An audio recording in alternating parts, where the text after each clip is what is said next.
कृपया वीडियो को पूरा देखिएगा, अधूरे ज्ञान से कोई लाभ प्राप्त नहीं होगा। नमस्कार दोस्तों, जय श्री राम, सीताराम, जय जय हनुमान जी आगे सुदाम सरकार। दोस्तों, अगर आपसे कोई यह कह दे कि केवल एक लौंग आपकी किस्मत की चाबी खोल सकती है तो आप मानेंगे? अच्छा, यह बताइए कि क्या शिवजी की पूजा करने की सही विधि विधान जानते हैं? आपको पूजा करते समय लौंग, इलायची, काली मिर्च का ही इस्तेमाल क्यों किया जाता है, जबकि यह तो गरम मसालों की श्रेणी में आते हैं? तो इसका आखिर कारण क्या है? क्या कभी इस बात पर गौर किया है आपने? और क्या आपने कभी यह सोचा है कि आखिर शिवजी पर जल चढ़ाने के लिए तांबे के लोटे का प्रयोग क्यों किया जाता है और शिवजी जी को स्नान कराने के लिए जल को हमेशा घर से लेकर जाने को ही कहा जाता है? सवाल तो बहुत सारे हैं दोस्तों, तो क्या हो अगर आपको इन सभी सवालों के जवाब एक वीडियो में मिल जाएं? चलिए बताते हैं कैसे। दोस्तों, आपको हम अपनी हर वीडियो में बागेश्वर धाम की महिमा के बारे में बताते ही रहते हैं। बागेश्वर धाम के बालाजी महाराज पंडित श्री धीरेन्द्र कृष्ण शास्त्री जी हनुमान जी के भक्त हैं, लेकिन अपने प्रवचनों में सभी भगवानों को बराबर महत्व देते हैं और उन्होंने हमेशा यह कहा है कि कोई भी पूजा अर्चना या सेवा हो, उसे अगर विधि विधान के साथ किया जाए तो पूरा फल देती है। तो इसी के चलते उन्होंने अपने प्रवचन ने अपने भक्तों को कई ऐसे ज्ञान की बातें बताई जिन्हें जानना हर भक्तों के लिए जरूरी है, ताकि वे पूरे विधि विधान के साथ भगवान की पूजा अर्चना कर सकें। इसी के साथ गुरु जी ने एक लौंग का ऐसा उपाय भी बताया कि अपने घर में एक जगह पर एक रख देने से आपकी सारी मुश्किलें खत्म हो सकती है और आपको मालामाल हो सकते हैं। तो क्या है वह उपाय, जानना चाहते हैं तो वीडियो के अंत तक बने रहिए हमारे साथ। दोस्तों, एक बार फिर से स्वागत है आपका आर्यालोक भी पर। आगे बढ़ने से पहले वीडियो को लाइक और चैनल को सब्सक्राइब जरूर कर लें, जिससे कि बागेश्वर बालाजी की कृपा आप पर सदैव बनी रहे। और हो सके तो अपने दोस्तों रिश्तेदारों के साथ वीडियो को ज्यादा से ज्यादा शेयर जरूर कर दें, ताकि वह भी बालाजी महाराज की कृपा प्राप्त कर सकें। तो चलिए वीडियो शुरू करते हैं।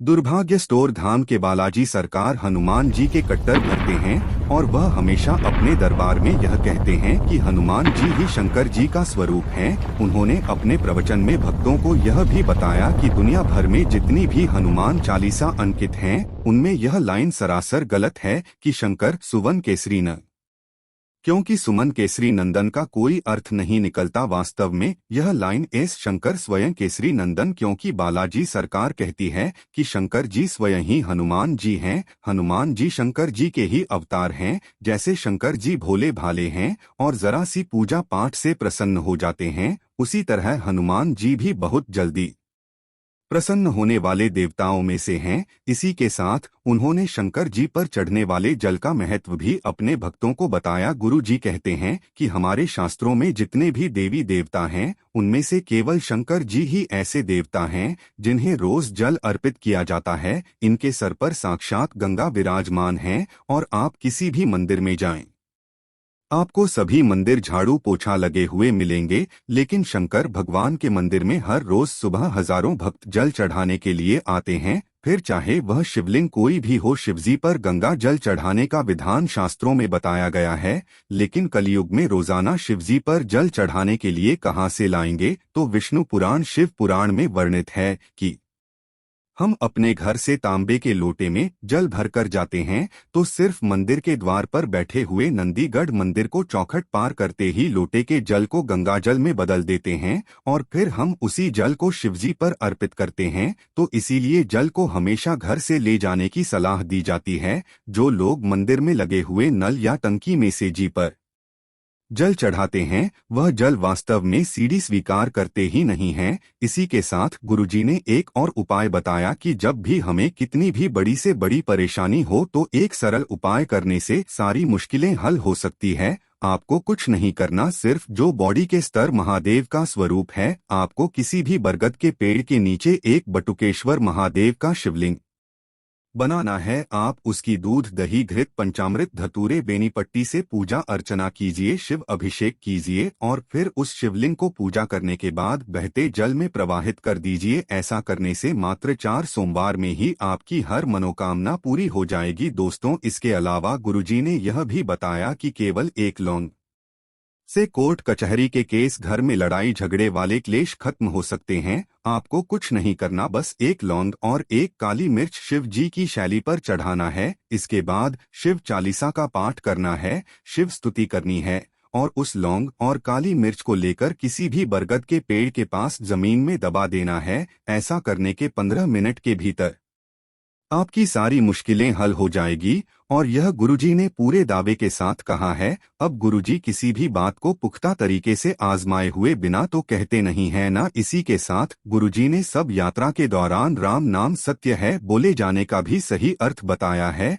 वह कहते हैं कि जो इंसान इस दुनिया में नहीं रहा, जो मर गया है, उसकी लाश को कसकर रस्सी से बांध कर ले जाया जाता है। उसके पीछे लोगों की भीड़ राम नाम सत्य है कहती हुई चलती है। लोग वास्तव में इसका अर्थ नहीं जानते, लेकिन बिना जाने भेड़ चाल का अनुसरण किए जा रहे हैं। तो वास्तव में सत्य क्या है? तो गुरुदेव कहते हैं कि एक बार कुछ लोग अर्थ ही लेकर जा रहे थे और पीछे से राम नाम सत्य है कहते ले जा रहे थे। शिव जी अपने कैलाश में यह सब देख रहे थे और खुशी से झूम रहे थे। तो पार्वती जी कहती हैं कि हे प्रभु, आप क्यों झूम रहे हैं? यह जो इंसान मरा है, यह वास्तव में बहुत ही झूठा इंसान था। यह हर किसी को ठगता था, झूठ बोलता था। इसने कभी भी भगवान का नाम नहीं दिया और अब यह हमारे लोग आ रहा है, तो आप इसमें नाच रहे हैं। तब शिवजी ने पार्वती जी से कहा कि भले ही ये इंसान कैसा भी हो, लेकिन इसने जाते जाते कितने सारे लोगों के मुंह से यह निकलवा दिया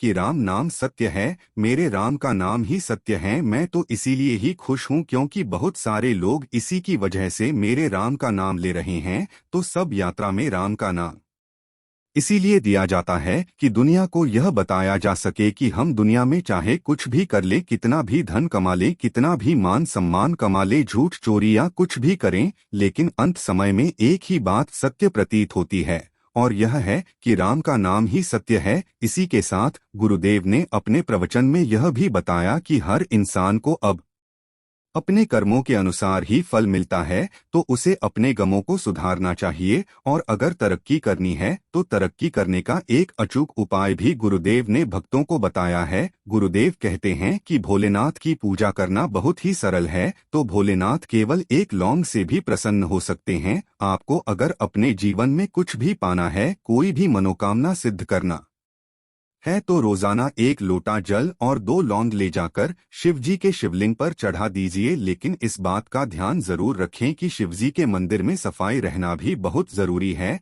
आप जो कुछ भी शिवजी पर चढ़ाते हैं उसे उतारिए भी। ऐसा न हो कि शिवजी के ऊपर आपने एक के बाद एक फल फूल सामग्री चढ़ाकर उन्हें पूरा ही ढक दिया है। अगर आपके साथ कोई ऐसा करें तो आपको कैसा लगेगा? तो खुद ही सोचिए कि क्या शिवजी इतना वजन सहन कर पाएंगे। शिवजी जी के मंदिर में सफाई भी जरूरी है। एक बात का हमेशा ध्यान रखिए कि थोड़ा सा जो कुछ भी आप शिवजी जी पर चढ़ना चाहते हैं, उन्हें अर्पित करना चाहते हैं, उसे भाव के साथ थोड़ी मात्रा में शिवजी को अर्पित करें और बाकी बची हुई सामग्री एक पात्र में रखें।